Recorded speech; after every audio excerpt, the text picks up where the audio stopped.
오늘 주시는 말씀은 열왕기하 22장 1절로 11절입니다.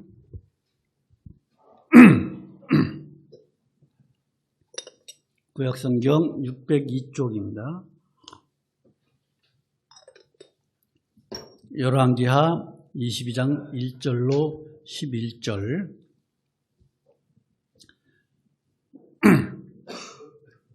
받들어 봉독하겠습니다.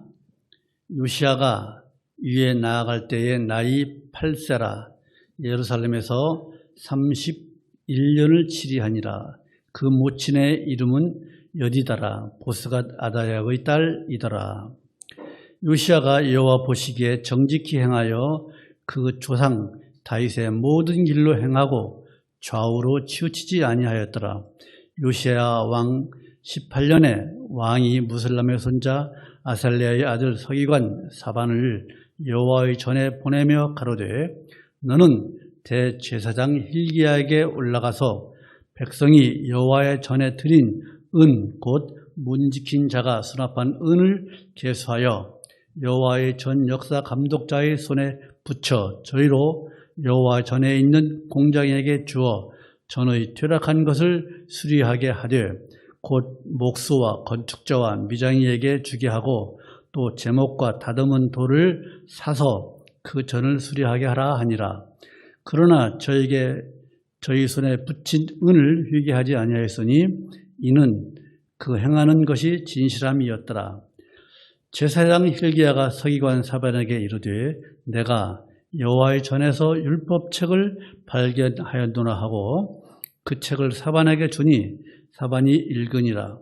서기관 사반이 왕에게 돌아가서 복명하여 가로되 왕의 신복들이 전에 있던 돈을 쏟아 여호와의 전 역사 감독자의 손에 붙였나이다 하고 또 왕에게 고하여 가로되 제사장 hil기야가 내게 책을 주더이다 하고 왕의 앞에서 읽으매 왕이 율법책의 말을 듣자 곧 옷을 찢으니라. 여기까지 보겠습니다. 한 주간도 건강하셨습니까? 마음이 편하셨습니까?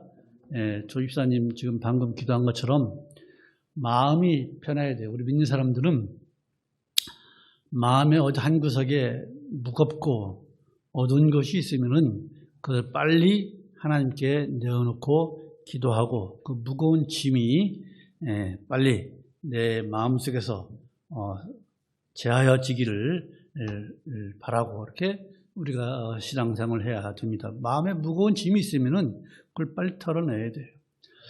자, 오늘 말씀의 제목은요, 하나님을 향한 열심의 결과, 하나님을 향한 열심. 지금 요시야 왕이죠, 여러분. 요시야 왕은요, 누구냐면은 그 할아버지가 지난주에 말씀드린 므낫세예요.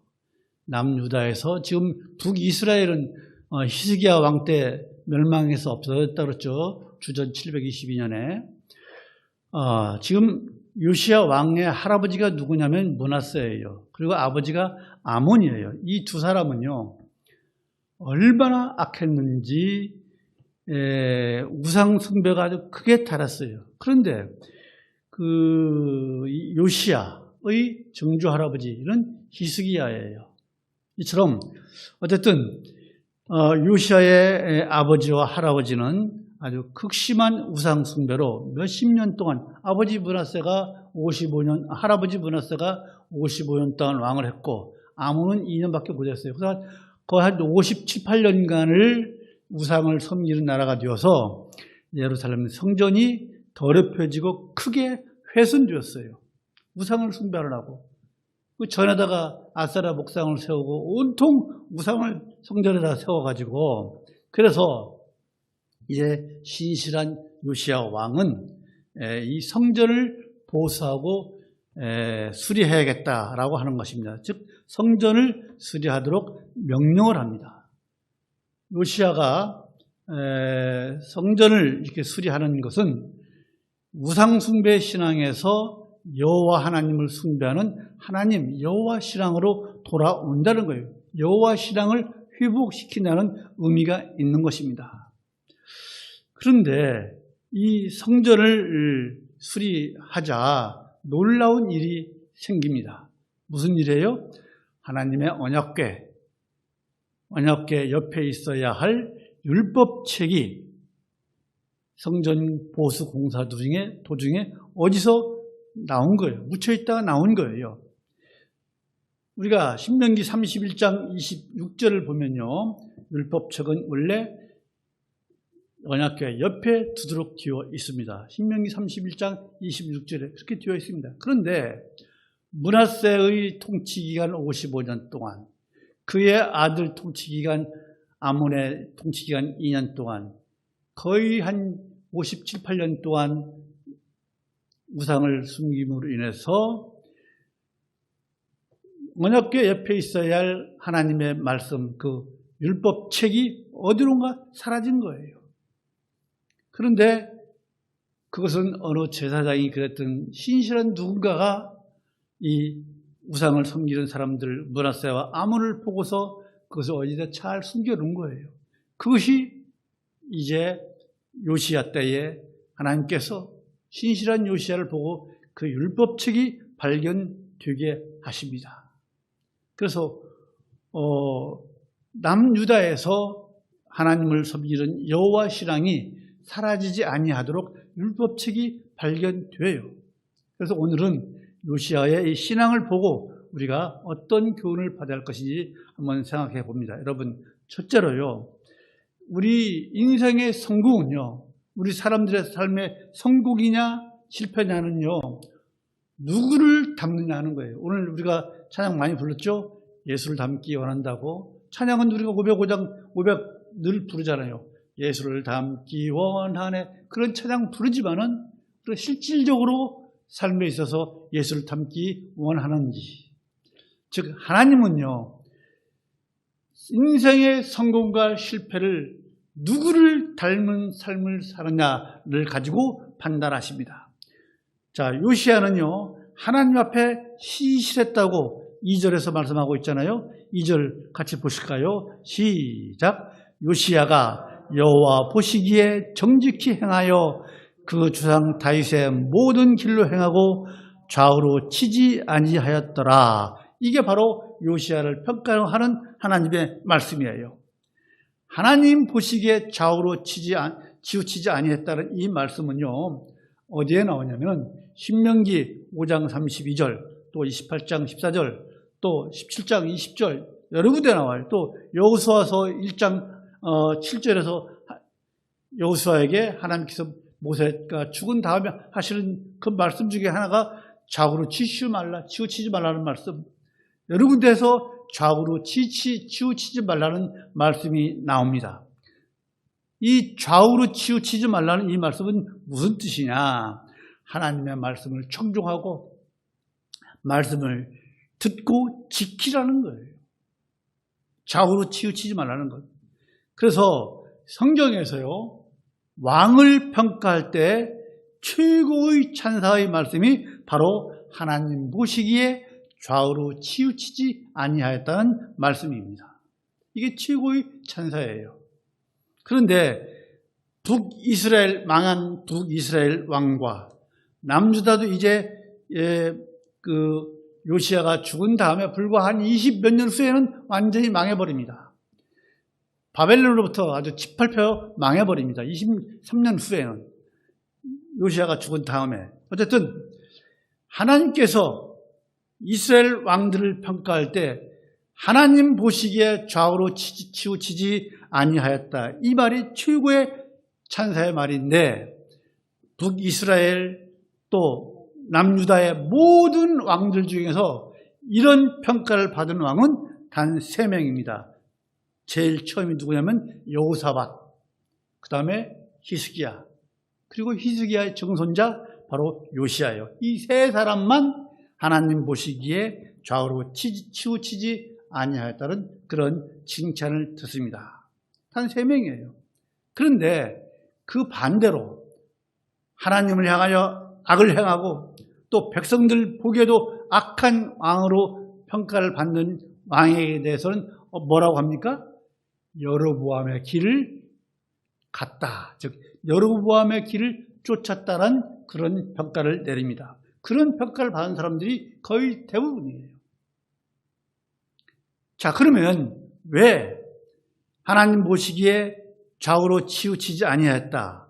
또 반대로 여로보암의 길을 쫓았다 하는 것, 즉 여로보암의 길을 쫓았다는 것은 왜 실패한 왕들, 악한 왕들을 평가할 때 왜 여로보암의 길을 쫓았다라고 하느냐? 그것은 이스라엘이 남과 북으로 이제 분단되죠. 솔로몬 왕 이후에.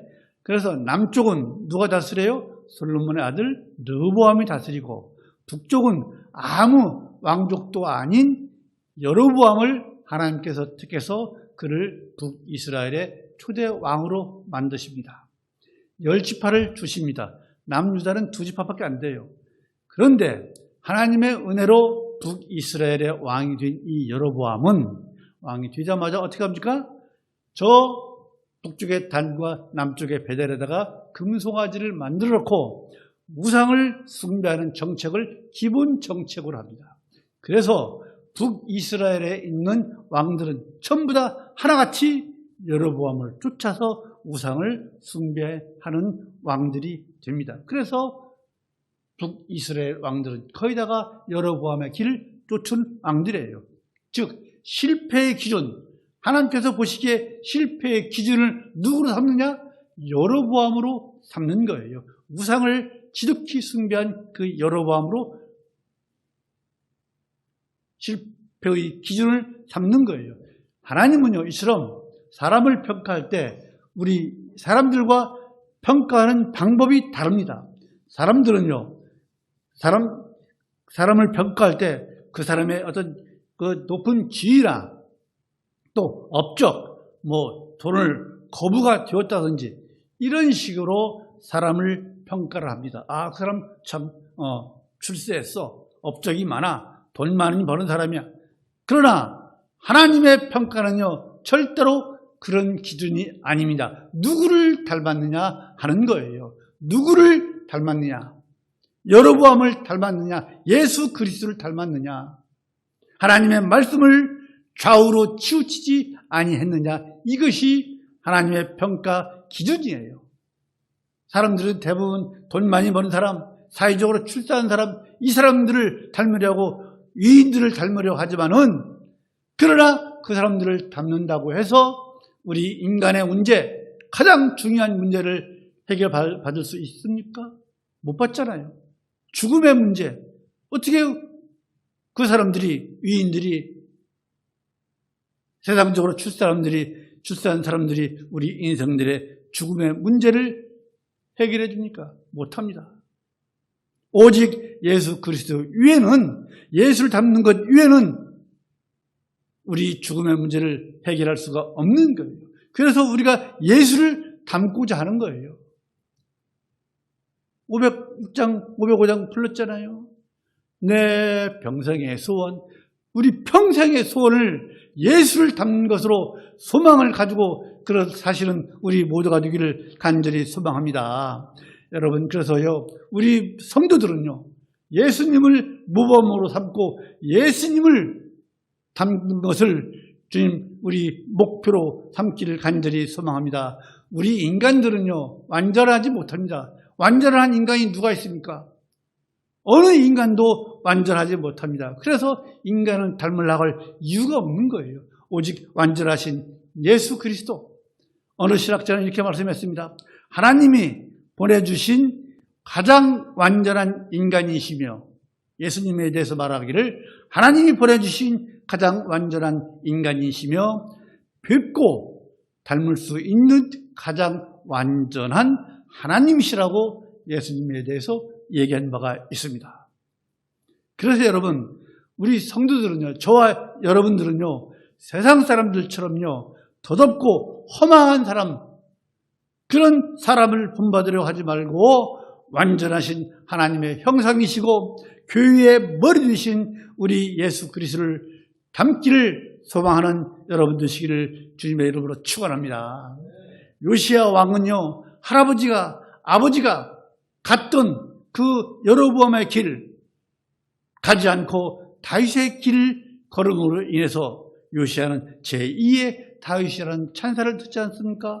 우리 또한 예수 그리스도를 닮는 그런 삶을 통해서 하나님과 또 세상으로부터 저 사람이야말로 참된 그리스도인이라는 그런 칭찬을 들으며 사는 우리 모두가 되기를 간절히 소망을 합니다.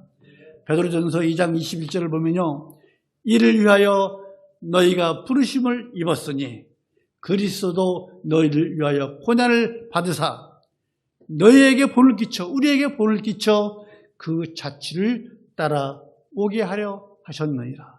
예수님께서 왜 이 땅에 오셔서 그토록 고난받으시고 십자가에 죽으셨어요?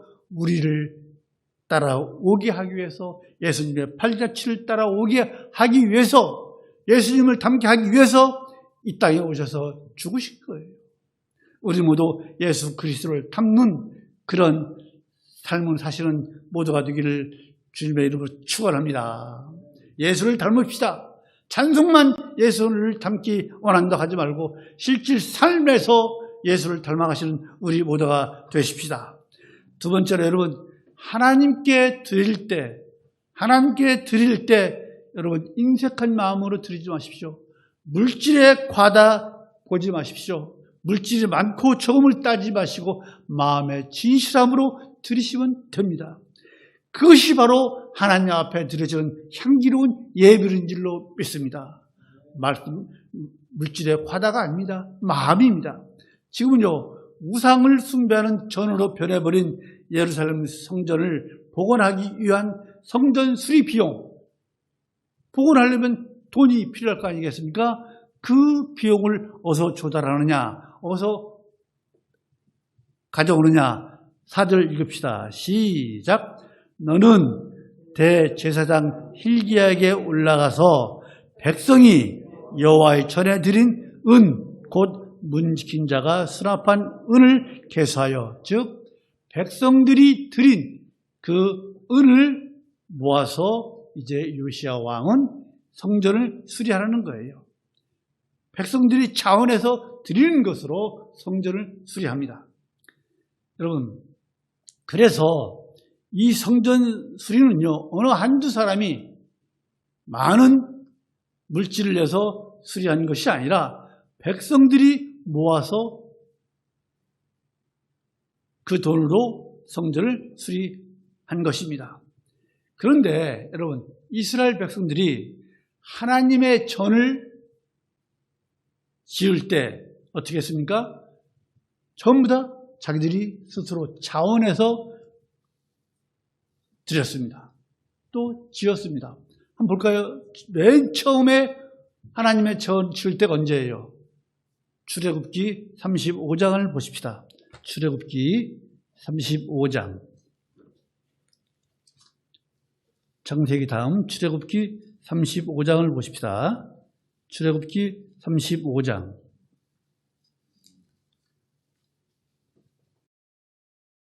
35장 5절을 보십시다. 지금 하나님께서 모세에게 성막, 즉 휘막을 지으라고 명령하시고 성막을 제작하는 거예요. 그때 어떻게 하라고 했냐면 출애굽기 35장 5절, 구약성경 137쪽 찾았죠? 시작. 너희의 소유 중에서 너희는 여호와께 드릴 것을 취하되 무릇 마음에 원하는 자는 그것을 가져다가 여호와께 드릴지니 곧 금과 은과 노을과 쭉 그 밑에가 다 드리는 내용들이에요. 이처럼 출애굽을 해서 애굽에서 350년 동안 종살이하다가 이제 가나안 땅을 향해 갈 때 이제 광야에서 어떻게 하나님의 전을 지을 때, 성막을 지을 때 어떻게 해서 스스로 자원해서 내라. 너희들 가진 것 중에서 자원해서 내라. 그걸로 하나님의 전 성막을 지으라고 했습니다. 그죠? 또 솔로몬이 성전을 지을 때도 그렇게 했습니다. 역대상 29장 1절로 9절을 보면, 그래서 여러분 광야에서 성막을 지을 때나 또 솔로몬이 성전을 지을 때 그 물질이 전부 다 백성들이 자원해서 스스로 드린 거예요. 그런데 그 물질만 드린 것이 아니에요. 지혜도 드리고 자기가 가지고 있는 솜씨 이런 것도 다 드리는 거예요. 여러분, 우리가 가진 것, 재물이 되었던 또 우리의 재능이 되었던 우리의 건강한 몸이 되었던 이 모든 것들이 전부 다 하나님께 드려지는 대상이에요. 꼭 주일날 나와서 하나님께 드리는 그 물질만이 아니에요. 우리가 가진 재능, 우리가 가진 이 몸뚱아리, 이 모든 것들이 다 하나님께 드려질 대상이에요. 그렇잖아요? 그래서 하나님께서 우리에게 주신 이것을, 즉 하나님으로부터 받은 것을 가지고 내 욕심만을 채울 것이 아니라 하나님의 영광을 위해서 쓰라 이거예요. 왜? 하나님으로부터 받은 거잖아요. 여러분, 마가복음 14장을 보면요, 마리아가 예수님의 죽음을 준비하잖아요. 뭘로요? 옥합을 깨서 향유를 예수님의 머리에 붓잖아요. 그것을 보고서 얼마나 많은 사람들이 비난했습니까? 그러나 예수님의 죽음을 준비하는 마리아, 그 마음을, 즉 우리가 하나님께 드릴 때 어떠한 마음으로 드려야 하는지를 생각하게 하는 거예요. 마리아는 하나님께 드릴 때, 예수님께 드릴 때 가진 모든 것 이것밖에 없습니다. 그래서 향유를 드린 거 아니겠습니까? 여러분, 고린도후서 한번 볼까요? 고린도후서 9장 7절을 보십시다. 신약성경 고린도후서 9장 7절, 신약성경 295쪽 정도 됩니다.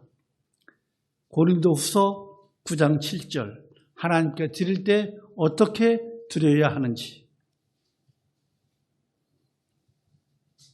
고린도후서 9장 7절 찾았습니까? 예, 시작. 각각 그 마음에 정한 대로 할 것이요 인색함으로나 억지로 하지 말지니 하나님은 즐겨내는 자를 사랑하시느니라. 여러분, 모든 것이 다 하나님 거예요. 우리가 아무리 물질을 많이 드린다 한들 다 하나님으로부터 받은 거예요. 그렇잖아요? 인색함으로 해서는 안 돼요. 우리 하나님 앞에. 하나님 그저 저는 이거밖에 없습니다. 또 신명기에 봅시다. 신명기 구약 신명기 16장 16절 창출 레민신, 예. 신명기 16장 16절.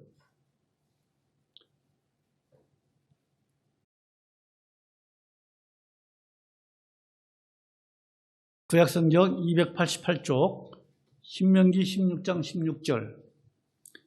우리가 하나님께 드리는 것, 이거에 대해서 정확히 개념을 가지고 있어야 돼요.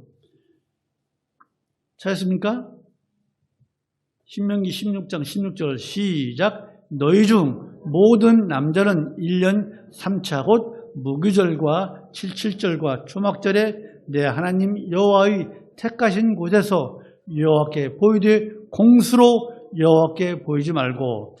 이스라엘 남자들은요, 이제 무교절 77절 초막절에 어디 가서 하나님께 제사를 드려야 돼요?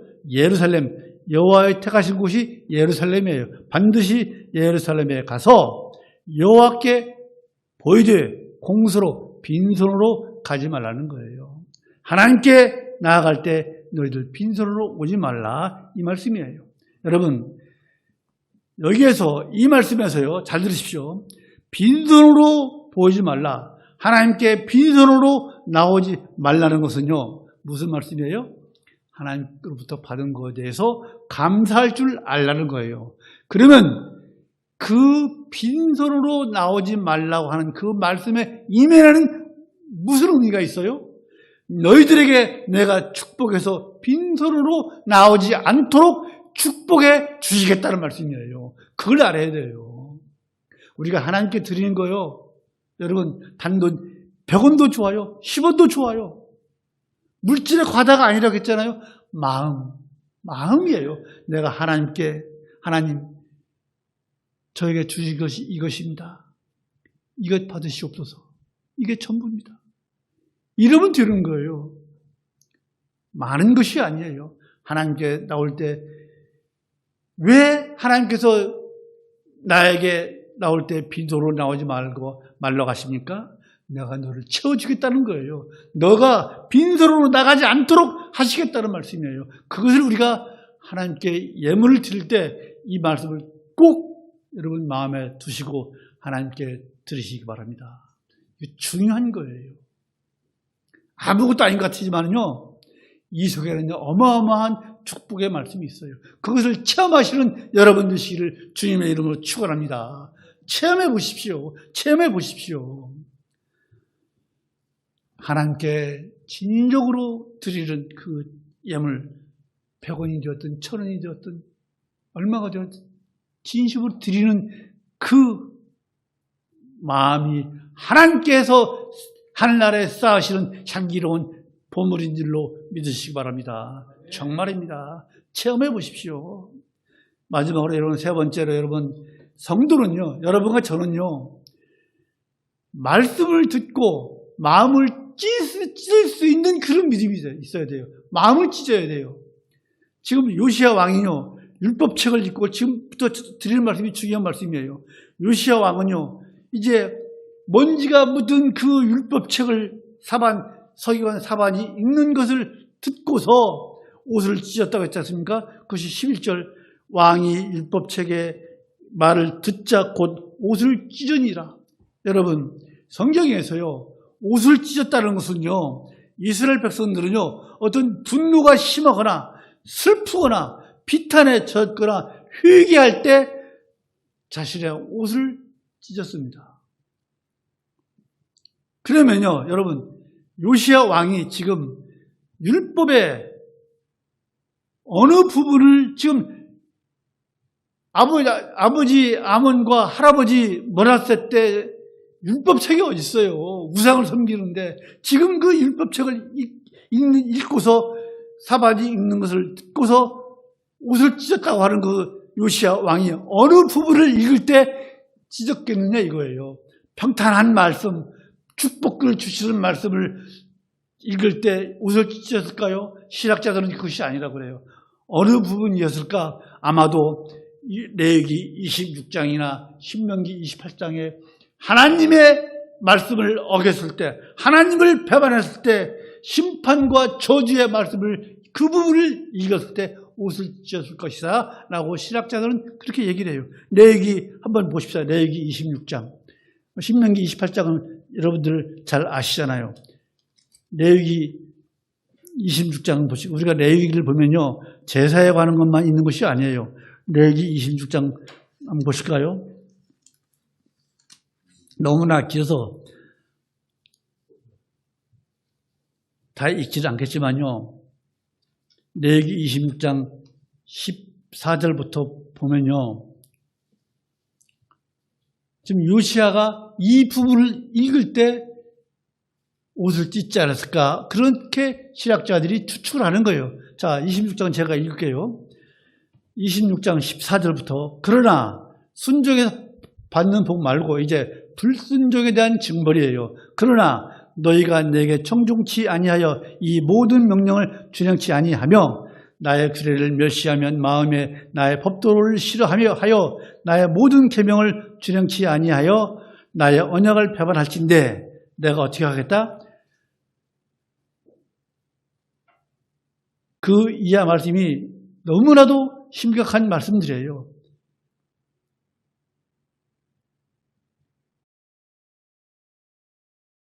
28절, 27절부터 다 읽어야 되는데 너무나도 그 심각한 말씀들이기 때문에 이렇게 심각한 그런 심판의 말씀을 읽을 때 요시야 왕이 옷을 찢었을 것이다. 신명기 28장도 거의 비슷한 말씀이죠. 오히려 이 레위기만 좀 들어옵니다. 그 심판의 말씀이. 이처럼 하나님의 말씀을 청종하지 않고 하나님을 배반했을 때 심판과 저주의 말씀을 읽었을 때 요시야는 탄식과 그 회개하는 감정을 주체하지 못해서 옷을 찢었을 것이다 이거예요. 이것이 바로 성도의 옳은 자세다 이겁니다. 여러분, 우리는요 하나님의 말씀을 들었을 때 말씀을 듣고 마음에 찔려야 돼요. 마음의 찔림이 없으면 안 돼요. 마음이 찔려야 돼요. 그런데 여러분, 하나님의 말씀을 듣고도 요시야처럼 반응하지 않고 오히려 하나님의 말씀을 찢어버린 사람이 있어요. 누구예요? 바로 이 요시야 왕의 아들 여호야김이에요. 여호야김은요 에레미야 선지자의 말을 듣고 하나님의 말씀을 기록한 그 책을요 찢어버렸어요. 불로 태워버렸어요. 그것이 에레미야서 36장 23절로 24절이에요. 요시야 왕 아들이 그랬어요. 바로 여호야김이 그랬어요. 그런 게 이런 걸 보면요, 히스기야의 아들 므낫세, 그의 아들 아몬의 아들 요시야의 아들 여호야김, 이런 걸 보면요, 제가 여러 번 말씀드린 것처럼 믿음은요, 하나님을 향한 믿음은요 절대로 하나님과 나와의 1:1 관계예요. 아버지가 잘 믿었다고 해서 아들이 신실하냐? 아니잖아요. 요시야의 아들 여호야김은 하나님의 말씀을 찢어버린 사람 아니에요? 태워버린 사람 아니에요? 그런 거예요. 말씀을 짓밟은 여호야김은요, 그거에 또 신하들과 같이 예루살렘 밖에서 나귀처럼 죽어 매장될 것이다. 무시무시한 저주가 내려졌어요. 에레미야서 22장 18절로 19절, 36장 30절, 31절 보면요, 그런 거예요. 요시야는요, 우리가 그렇게 신실한 왕 요시야는요, 할아버지 므낫세, 아버지 아몬이 우상을 숭배하는 통에 말씀이 없는 그런 세상에서 살았어요. 그렇잖아요. 아버지와 할아버지가 대대로 우상을 섬기는데 어떻게, 더군다나 율법책도 없는 그런 속에서도 요시야 왕은 말씀이 사라진 상황에서도 하나님을 경외하며 말씀을 듣고 옷을 찢으며 회개했잖아요. 여러분, 오늘날은요 말씀이 없는 세상이 아니잖아요. 말씀이 홍수처럼 넘쳐나는 세상이잖아요. 책방에 가면요 기독교 서점이 따로 있잖아요. 기독교 TV도 있고 라디오도 있고 온통 말씀의 홍수예요. 그런데 이렇게 말씀이 홍수 속에 살면서도 말씀에 무감각한 사람들이 얼마나 많습니까? 너무나 많잖아요. 우리 주변에. 하나님 말씀이 그냥 말씀입니까? 히브리서 4장 12절 몇 번 우리가 아시잖아요. 하나님의 말씀은 살아있고 운동력이 있어 좌우의 날선 어떤 것보다 예리하여 혼과 영과 골수를 찢어 쪼개기까지 하는 그런 말씀이에요. 우리 하나님의 말씀이. 그런 말씀을 앞에 두고 우리의 마음이, 우리의 영이 찔림이 없다. 또 하나님 말씀은요, 에레미야서 23장 29절을 보면요, 하나님 말씀은요 불과 같고, 하나님 말씀은요 이 반석 돌멩이를 쳐 부시는 방망이와 같다고 그랬어요. 에레미야서 23장 29절을 보면요, 이런 능력의 말씀을 듣고도 무감각하다면은 그것은 어떻게 할까요? 정신병 아닐까요? 정신 이상한 거 아닐까요? 그런 사람은요 마치 술에 취해서 두드려 맞아도 아픈지 모르는 사람처럼. 잠언에 나오죠. 잠언 23장 35절. 내가 맞아도 아프지 않다. 왜? 술이 취해서. 이 술이 언제 깰까? 잠언 23장 볼까요? 잠언 23장 35절. 잠언 시편 다음에 있죠. 잠언 23장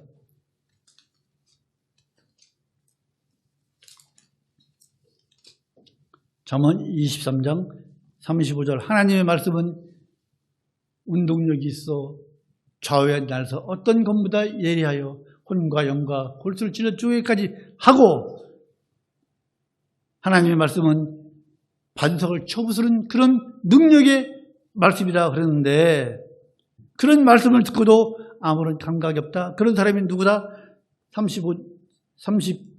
5절 찾았습니까?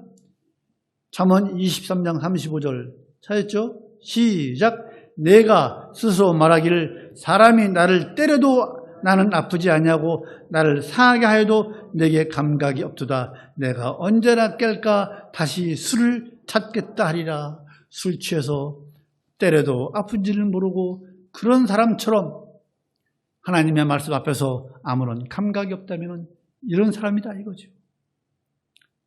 영혼이 병들어 죽었다는 것을 우리가 알 수가 있잖아요. 회개하라 이거예요. 여러분, 바른 성도라면요, 하나님의 말씀이 얼마나 축복의 말씀이고 소망을 주는 말씀입니까? 그런 말씀을 듣고는 그 말씀 앞에서는 송이꿀보다 더 달고 그 말씀 앞에서 기쁨을 누리고, 그러나 우리가 본 레위기 26장, 신명기 28장에서 나오는 그 하나님을 배반했을 때 나오는 그 저주의 말씀, 교훈과 책망을 주는 말씀 앞에서는 우리가 회개의 가슴을 치며 옷을 찢는 그런 마음을 우리 모두가 가져야 될 줄로 믿습니다. 우리 회개의 마음을 가지시기 바랍니다. 이제 말씀을 마치고자 합니다. 여러분, 요시야는요, 할아버지 므낫세, 아버지 아몬의 악행에도 불구하고 그들의 영향을 받지 않았습니다. 우리 여기에 계신 또 댁에서 온라인으로 예배를 들으시는 분들, 다른 사람들의 영향을 받지 않고 믿지 않는 또 분들의, 주위 사람들의 영향을 받지 않고 우리 모두가 하나님을 섬기는 마음으로 예배를 드리고 있잖아요. 그렇죠? 그래서 이 자리에 나와서 예배 드리는 거 아니겠습니까? 하나님을 간절히 사모하는 마음으로. 그런 하나님을, 그런 성도를 우리 하나님은요, 축복하시는 줄 믿습니다. 요시야를 축복해서, 그렇죠? 아버지, 할아버지가 저렇게 우상을 섬겼지만은 요시야를 축복해서 위대한 신앙의 인물로 만드셨잖아요. 그렇죠? 여러분, 하나님께서 우리에게 주시는 복 중에서요, 어떤 복이 가장 큰 축복이에요? 물질을 많이 주셔서 호가호위 하시가는 게 이게 축복이에요? 물론 그것도 축복인 줄로 압니다. 그러나 하나님께서 우리에게 주신 축복 중에서 가장 큰 축복은요, 우리의 이름이 빛나는 거예요. 세상 사람들처럼 물질을 위한 것이 아니라 우리의 이름이 하나님 앞에 빛나는 거예요. 아브라함, 모세, 다윗, 히스기야, 요시야, 베드로, 사울, 바울, 이런 사람들의 이름처럼 그 사람들의 이름을 들으면 우리가 어때요? 참 믿음의 선지로서 본받을 만하다, 그런 생각을 갖잖아요. 그런 것처럼 우리의 이름이 하나님 앞에 빛나야 그것이 진정한 축복인 줄로 믿습니다. 그분들의 이름이 모세나 다윗, 이런 방금 말씀드린 그분들의 이름이 존귀하게 된 것은 뭐예요? 사도 바울이 사울이었다가 바울 된 것은 왜 그랬어요? 하나님을 향한 열정. 사도 바울이 예수 그리스도의 복음을 위해서 얼마나 많은 열심을 보였습니까? 그건 말할 수가 없잖아요. 지금 요시야도 그렇잖아요. 아버지, 할아버지가 그렇게 우상을 섬겼지만은 오직 하나님을 얼마나 섬겼습니까? 이 다음에 이제 다음 주에 말씀드릴지 모르겠지만은 요시야에 와서 6월절을 섬기기 시작하잖아요.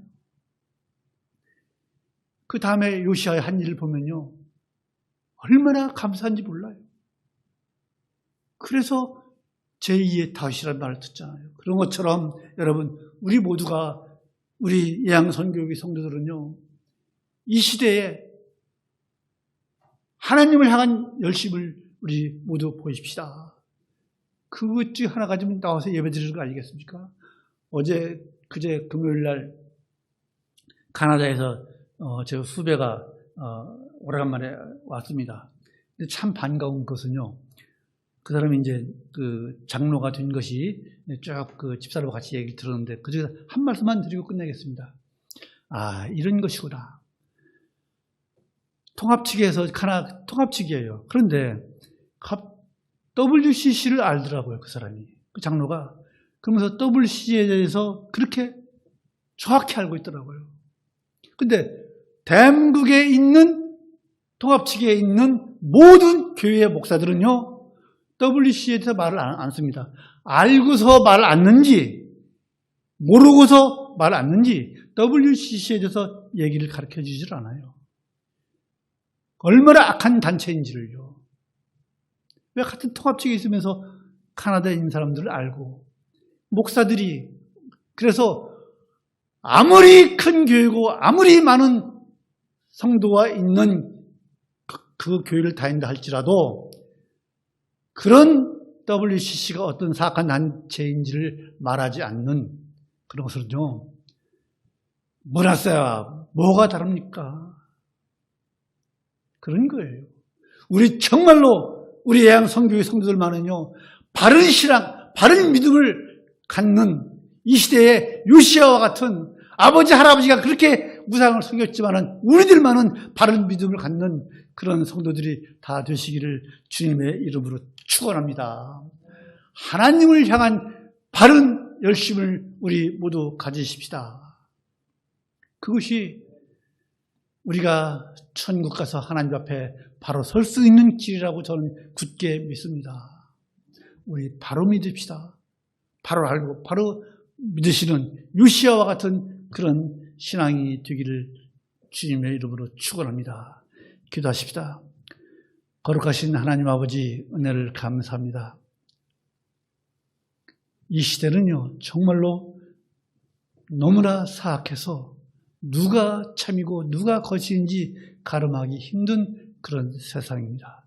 그러나 하나님, 노아 시대에 그 많은 사람들이 있었지만은 구원받은 사람은 노아를 향한 노아와 그 식구들 8식구입니다.